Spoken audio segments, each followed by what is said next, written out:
अगर आप भी चाहते हैं कि रुदल पंचार के YouTube चैनल से अन्य कलाकार का वीडियो सबसे पहले आप तक पहुंचे, तो हमारे चैनल रुदल पंचार को सब्सक्राइब करें और घंटी के निशान को अवश्य दबाएं। धन्यवाद।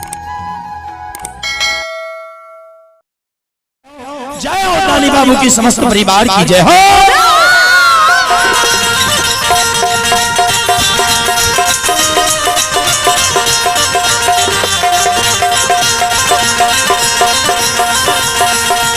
हे हो भगती के बस भगवान बस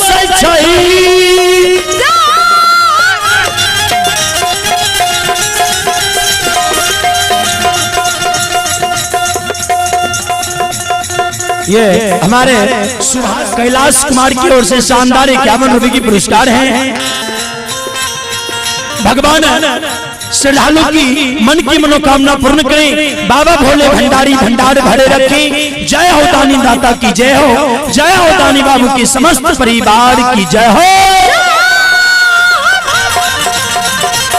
हे हो भोला बाबा भंडार के भरी हो।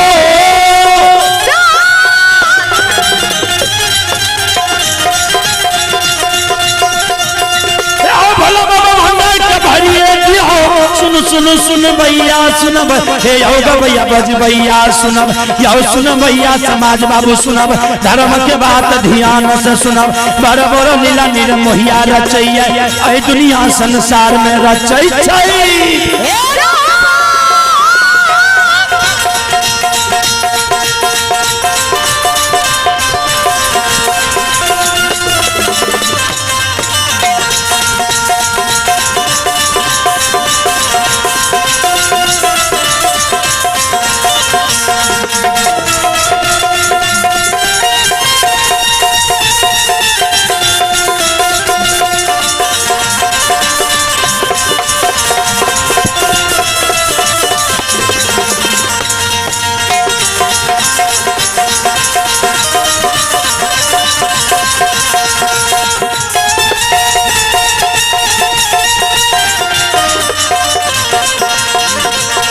भगवान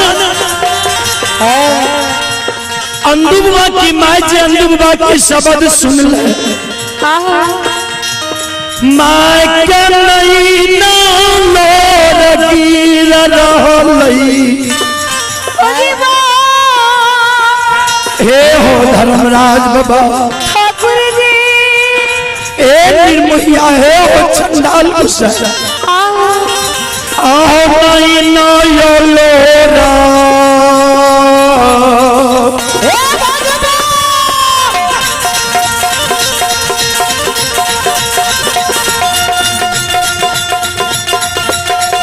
समाज बाबा नहीं लो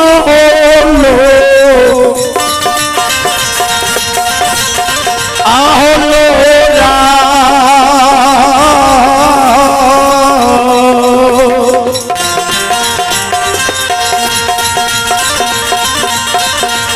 हे हो रही के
भगवान ये हमारे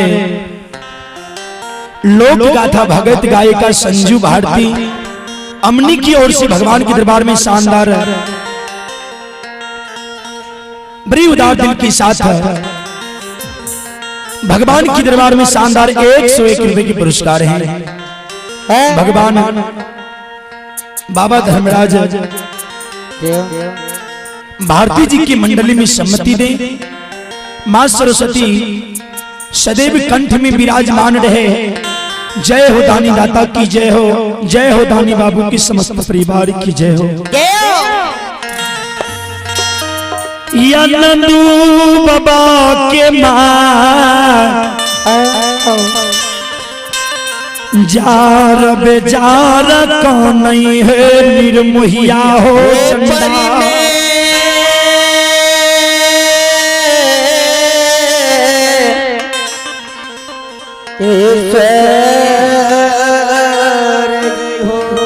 बेटा सपोत दे दिल कई बेटा गहबर में बिना यान बिना जाल के नंदू गहबर में खटबास लाल कई।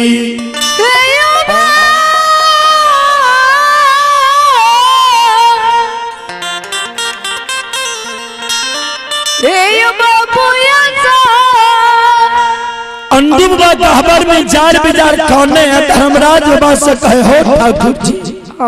ठाकुर जी आप मान गुस्सा माली भारी कलंक हमारा यही बुढ़ारी उमर में दादल हो। हे परी में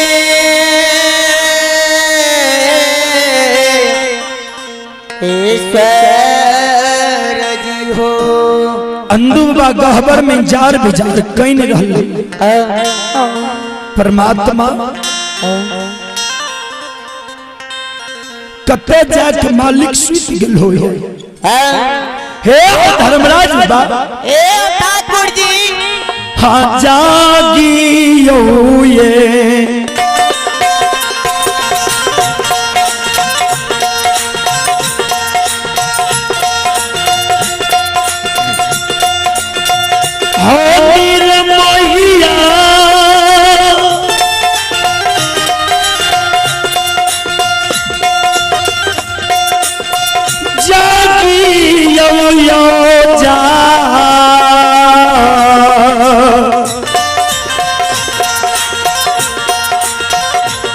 आयो जागियो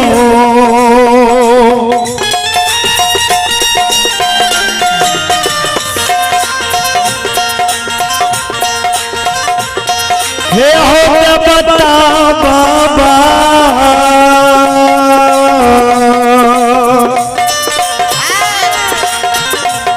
हो धरा मरा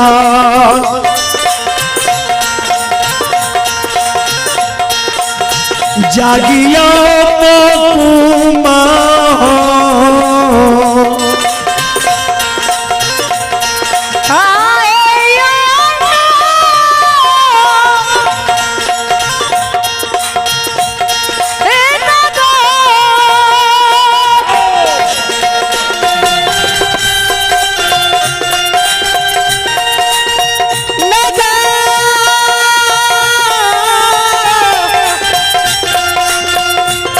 ओ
जगियो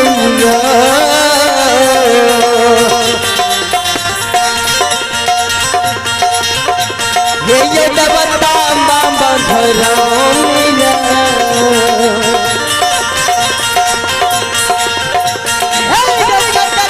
चलो माले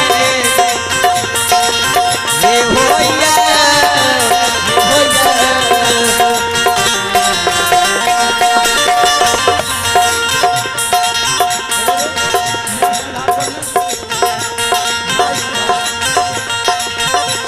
अंदुबा गहबर में जार विचार करने धर्मराज के सुमरे हो ठाकुर जी धर्मराज बता आय कौन कारण सादौना फुलबारी सुखा दल हो जी माय हमरा बहुत बड़का कलंक लगा दिल भगवान बुढ़ारी उम्र में बहुत कलंक आबि गेलै हो धर्मराज बाबा आदौना के विरोध में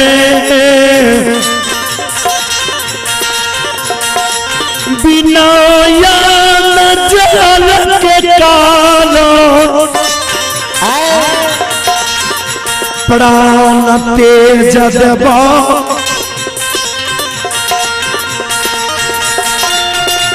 आय तेज हो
हे यो सुनो सुनो सुन भैया सुन भाई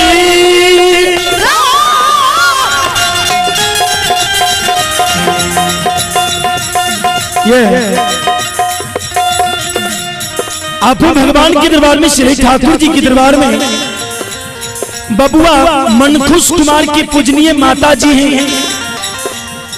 ये मनखुश कुमार की माता जी की ओर से भगवान के दरबार में गोपालपुर की ओर से शानदार 51 रुपए की पुरस्कार हैं। भगवान माता जी की लंबी आयु दे, भगवान भवसागर की नैया से पार उतारे। जय हो दानी श्रद्धालु की जय हो, जय हो दानी बाबू की समस्त परिवार की जय हो।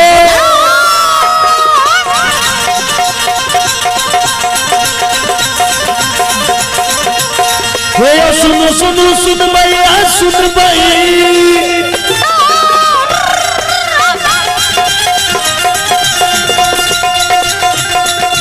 सुन सुन सुन भैया सुन भैया भैया बज भैया सुन भैया समाज बाबू सुनब धर्म के बात ध्यान से सुनब बड़े बड़े लीला धर्मराज रचैया है दुनिया संसार में रचैया गौरवी के गौरव तोरिए दैया सती के साथ पालन करे छै।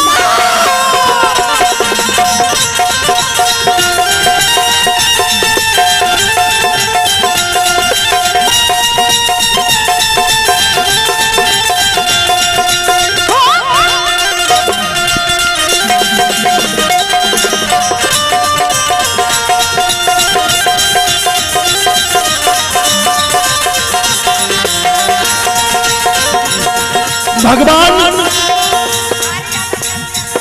ये कारी यादव ग्राम केदली की ओर से शानदार 21 रुपए की पुरस्कार है और ये है बैजू मुखिया। आइए आपने भगवान के दरबार में से ठाकुर जी के दरबार में बैजू मुखिया भगत संचालक केदली की ओर से भगवान के दरबार में शानदार 101 रुपए की पुरस्कार आशीर्वाद हमारे मंडली के लिए भेजे हैं। भगवान बाबा धर्मराज ये बैजू बाबू को बाबू सागर की नैया से पार उतारे जे समस्त केदली वासी की ओर से आज यह 72 घंटा का महाभगत सम्मेलन का आयोजन किया गया है जिसमें बहुत सारे दूर दराज से आए हुए तमाम लोक गाथा भगत गायक एवं गायिका उपस्थित हुए हैं।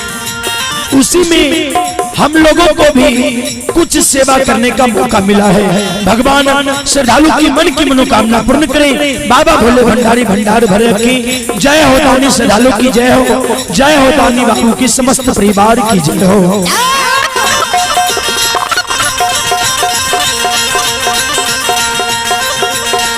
ये मैं भगवती के कहना थाम के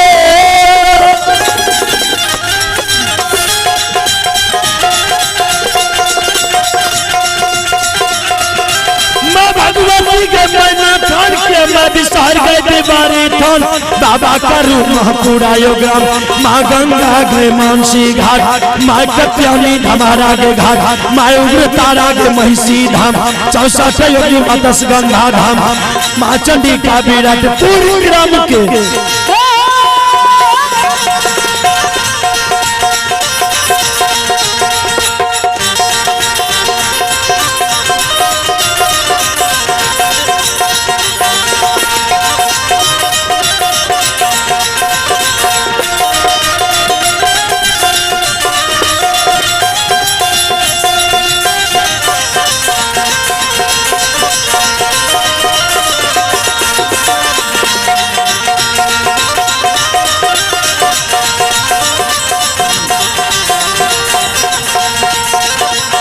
आयो भगती भजन के